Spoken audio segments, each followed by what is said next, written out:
What is up, Crimson Tide fans? Welcome back into another episode of Tide Talk Live. Stacy Blackwood, joined as always by my good buddy Jake Thomas to talk some Crimson Tide basketball, some Crimson Tide football.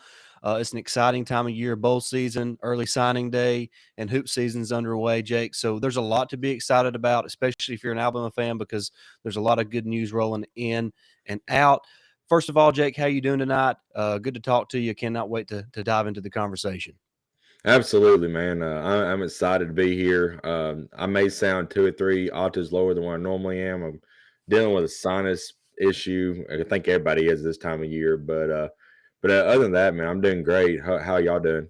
Oh, we're good, man. We're good. Like I said, excited about all that's going on this time of year. Of course, the holiday season is right around the corner, so excited about that and what that means, and also excited about all the sporting events that are going on right now. The bowl season underway, like I mentioned, and of course, Bama hoops is in full swing, and then early signing days this upcoming week, and then Wow. before we know it, here in just a couple of weeks, Alabama will be playing in the Sugar Bowl, and we're going to be talking a little bit about all of that really here in just a few minutes. But as always, you guys know the drill. Please hit that like button, hit that share button, and make sure you're subscribed to our channel. If you would like to jump in the comment section, just give your thoughts on today's topics that we discuss here on the episode, and we would greatly appreciate that. Follow the link in the description below to sign up on BetUS. If you want to bet on some sports, BetUS is the place to go. Follow that link, and when you sign up and make your first deposit, you will receive a 125% bonus on that deposit. So that's a great benefit there. Just follow that link there in the description. All right, Jake, let's just jump right into some great football news, Jake. To the surprise of a lot of people, Bryce Young, Will Anderson, and really the entire Crimson Tide team are going to be in play for the Sugar Bowl, Jake. No opt-outs for Alabama. What an incredible testament it is to the foundation, to the culture, to the state of the program that Nick Saban has in Tuscaloosa, that arguably the guys who are most likely to be the top two picks in the NFL draft are going to come back and play in the Sugar Bowl and not opt out like everybody else around the country is, Jake. Just talk about what that means for Alabama and how excited you are to get to see those guys play one more time. Absolutely, man.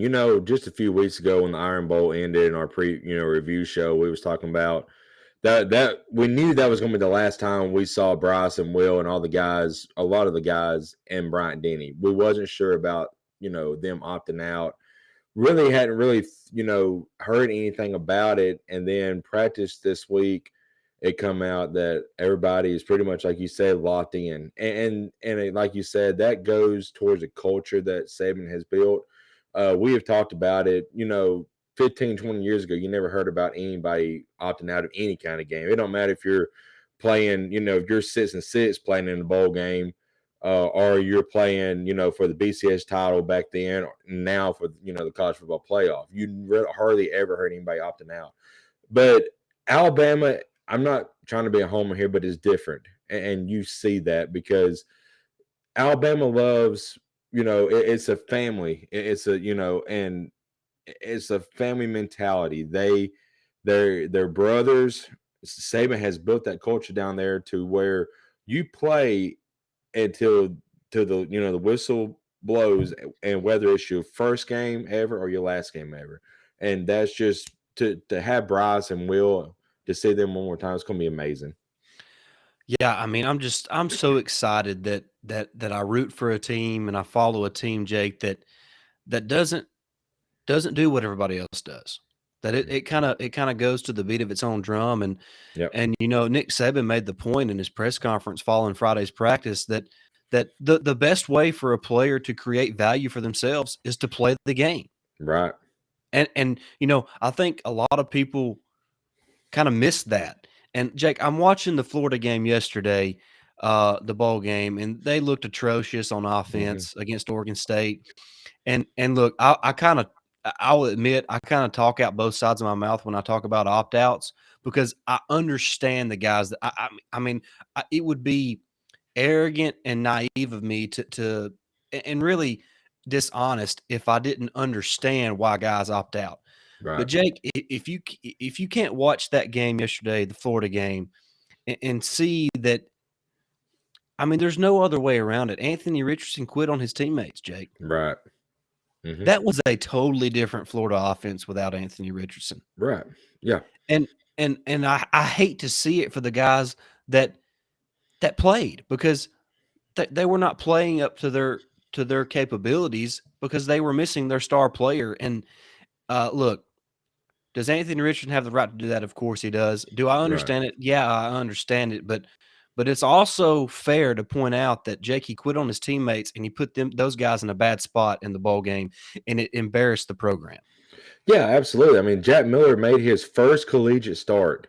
I mean, he may be uber talented, but throwing the future to a guy, and he was third on the depth chart, honestly, because the other guy we talked about last week, we're not going to mention what he did, but he's sitting in a jail cell right now. Right. So I mean, so yeah, Anthony Richardson put that program in a bad situation by opting out of this game. And like you said, I understand why he did it, because you do risk injuries and stuff, but you can't give up on your brothers. You can't give up on your program that's given you so much for the last 4 years.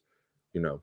Yeah, it's a touchy situation, and Hmm. it's really a two-edged sword, Jake. And like I said, I know I talk out both sides of my mouth because I understand the players that do it, but uh, even though I understand it, I lose a little bit of respect for the guys that opt out, Jake, Hmm. and that includes former players that when Trayvon Diggs opted out of the Citrus Bowl, I lost a little bit of respect for him. I mean, because Jake, you got to finish, man. You got to finish what Right. you start, and Hmm. look, I understand it, I get it. I'm not really blaming the guy for doing it. I'm not saying I would do anything different, but the fact of the matter is, a prime example is yesterday, and the Florida Gators looking like a terrible football Yeah. team because their leader and their star player quit on them. Right. 100%. And I'm just happy to see that Bryce Young and Will Anderson, the guys who are going to be top 5 picks, could potentially be the number 1 and number 2 picks in the draft, are saying, you know what, we're going to finish what we started this season, even though it didn't go like we planned for it to go. We're going to finish it with our brothers, try to finish strong, try to finish on the right note, and end this 2022 season, with a bowl win, a New Year's Six win over Kansas State, the Big 12 champs. So I'm just super proud of those guys, and guys like Jordan Battle, DeMarco Helms, Hmm. Henry To'oTo'o, DJ Dale, Byron Young, all the list goes on and on. Emil Ekiyor. I'm just proud of all those guys that they're just going to stick it out one more time, not quit on their teammates, and give Alabama the best opportunity they have to win this bowl game against Kansas State. And it just makes me really proud to be an Alabama fan when I saw that announcement made. Absolutely. I was ecstatic, not I mean it's all about Bryce and Will, because they're the two big stars, but like you said, it's really about everybody. Jordan Battle, Brian Branch, all of them guys. I mean, Right. just everybody collectively coming together and say, "Hey, we've got one more game and we're going to finish strong to set these guys up well for next year." Yeah, I would like to know how that kind of went down. Like Bryce, maybe Bryce made the decision that he was going to play, and then Jordan Battle's thinking, well, if he's going to be the top pick and he's still going to play, I guess I better play too. Right, yeah. I wonder how that went down, I know. but It makes you but kind of wonder. yeah, but what it just shows what great leadership Bryce Young and Will Anderson have. And look, I kind of thought about it, Jake. How bad would it look? Optics matter. How bad would it have looked? I mean, Bryce Young and Will Anderson are captains of this team. Right. If your captains sit out, Jake, what message does that send to the younger players on that roster? Is it Right. about the team or is it about me? And Yeah. Bryce Young and Will Anderson proved and showed that it's about the team, and that's what they're about. And like I said, I couldn't be more proud of what those two guys have not only done on the field for Alabama, but the kind of leaders they've been in that program, the kind of ambassadors they've been for that program, and how they've just kind of led this entire program in the right direction. What humble superstars they are. And I cannot wait to follow their careers in the NFL because, Jake, they're going to be superstars at the next level as well. Yeah, absolutely. I'm just waiting on. Well, we already heard some of it. People saying that Bryce is too small to play in the NFL, but they also said that about Jalen. They said that about Tua. Look what both of them has done now, in the NFL. So Bryce is going to have an outstanding career in the NFL, and Will is going to be knocking people's heads off in the NFL because we've seen it at Alabama. Yeah. And Brian Branch, I think he's going to be a good pickup for somebody because I still think Jordan Battle as well is going to be a good NFL guy too. Oh yeah, there's several guys on this team that are going to be really good pro players, and look, I know the team didn't accomplish what everybody expected them to accomplish this season, Jake. But 10-2, a really good shot to win the Sugar Bowl. Man, if this is our down year, man, I'm all in. Yeah, I'm sure. Let me just throw out like BYU would love to be 10-2 right now. I mean, just I know a some of the school. members. I know a school down below Tuscaloosa that would love to just be playing in the ball game. Yeah, that's true. Yeah, Ross kind of took that away from him, but yeah. Oh, man. But Jake, let's move on real quick and talk some Bama basketball. They drop a game yesterday to Gonzaga in Birmingham, 100-90. Jake, there's only one thing. We talked about it in the pre-recording, Jake, that you have 21 turnovers. You're not going to win many basketball games. And that was really the story of the game. Yeah. Brandon Miller was unbelievable. Jaden Bradley was unbelievable. But committing 21 turnovers, especially against a team like Gonzaga, who's veteran and, well coached, and just they do everything kind of the right way as a team. That's a recipe for disaster. And really, 21 turnovers against Gonzaga, you're lucky to be in that game. So Yeah. just your thoughts real quick on Alabama basketball. Man, I was at a Christmas party all day yesterday. I got it recorded, but I want to say Alabama's there. I have the app, the athletic app, and when it come through my phone, they actually had Alabama had won by 10. But I was like, whoa, what the mess? And then I started seeing on TV and people post on Twitter about it. So I was like, what the crap? So come on, Alabama, we got to get that fixed. But anyway, so at first I was like, oh my God, that's a big win. But I was able to keep up with it on my phone. And like you said, Brandon Miller had an outstanding day. Jane Bradley had an outstanding day. But we just didn't have an answer for Tim. He didn't look like. I mean, who does right now? I mean, dude's probably going to be a top 5 pick this year. Might be the number 1. I don't know how it's setting up, but he's really good. But like you mentioned, Stacey, the 21 turnovers, you're not going to beat many people with 21 turnovers. So getting, we still got a couple games before SEC play. We got to get that cleaned up a little bit. But overall, setting at 9-2, 10-2, whatever we are right now, with the brutal stretch that we had, I will take it 100 times over 100 times. I mean, it's just, we're playing well right now. So I will take this loss and be okay with it. Yeah, and look, there's the fogs were in full force on Saturday on Twitter after Alabama dropped the game, and I'm telling you, I'm not sure there's a worse basketball fan base than Alabama basketball fans because they compare it to football, Jake. They think you cannot lose a game in basketball. Do they not realize you can lose like 12 to 15 games and still be in the tournament? Right. Like, I mean, like the walls are not caving in on this basketball team because they lost to Gonzaga on a neutral court by 10 points. I mean, it's just unbelievable how ignorant is the best way to put That's it. the best way to put it. Alabama fans are about basketball, and it's so frustrating to be on Twitter after they lose a basketball game because, it's time to fire the coach, time to change what we're doing.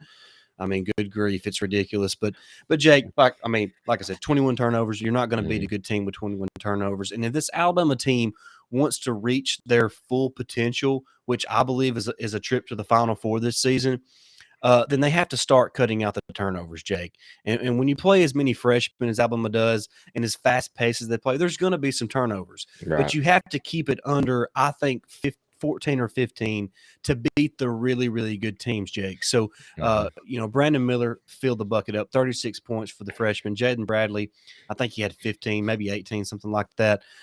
Just really good. But Alabama did miss the perimeter defense of Namari Burnett against Gonzaga, and it really allowed Gonzaga to get in really good offensive flow, and that was also a difference in the game. You mentioned Drew Timme, outstanding underneath the basket. Alabama really had no answer for him, and plus he just makes everything within 6 feet of the basket. It's just unreal. And also, Jake, the young guys like Noah Clowney, Charles Bediako, they're just not as seasoned, like Drew Timme is, who's the Hunter Renfro of college basketball. He's been Right. playing since 1979, so he's seen Yeah. a thing or two. He knows every Mhm. way that a team's going to defend him. So Alabama just had no answer for him, and the supporting cast of Gonzaga played really well, and they just executed offensively at a high level, which you expect from a Mark Few team and a Right. team that's a veteran team and got some experienced players. And they played well. Alabama committed too many turnovers. And Alabama's second leading scorer, Mark Sears, only finished with 5 points with just 1 of 8 from the field. So that was also a big difference in the game. If he reaches his season average, Jake, it's a tie ball game at 100 apiece. So Mhm. despite all the turnovers, despite Mark Sears not playing well, it was still a really good basketball game. And Alabama had a chance to win it really, with there's a few minutes left. It was still a really close ball game, but Gonzaga was just too much, and the turnovers were just too much for Alabama. And like I mentioned, you're not going to win many games against quality teams with 21 turnovers. Oh yeah, and talking about turnovers, you compare that what happened yesterday to the 15-point deficit that we come out of at Houston the second half against Houston. We only committed 3 turnovers. So Yeah, that there it is. Turnovers kill your momentum. It kills any kind of offensive flow that you get going, and so once you limit turnovers, you see what this team can do, and it can beat number one teams, yeah. and top tier teams. So like you said, I believe that this team can make Final Four. They might be able to reach the finals this year. I mean, it just cut out turnovers and keep hitting, like they have been, and they'll be in great shape. Yeah, I think, Jake, if this team, like I mentioned, if they can again, and this is against the high programs, the really good teams, if they have 14 turnovers or less against really good programs, Jake, they're probably going to win because Right. Brandon Miller's going to get buckets. Jaden Bradley is turning into a weapon.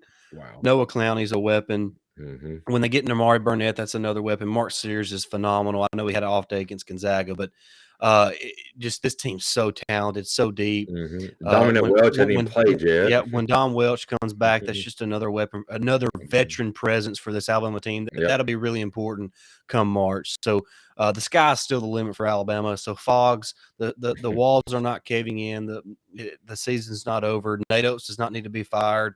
Good grief. Relax. It's a long God. season.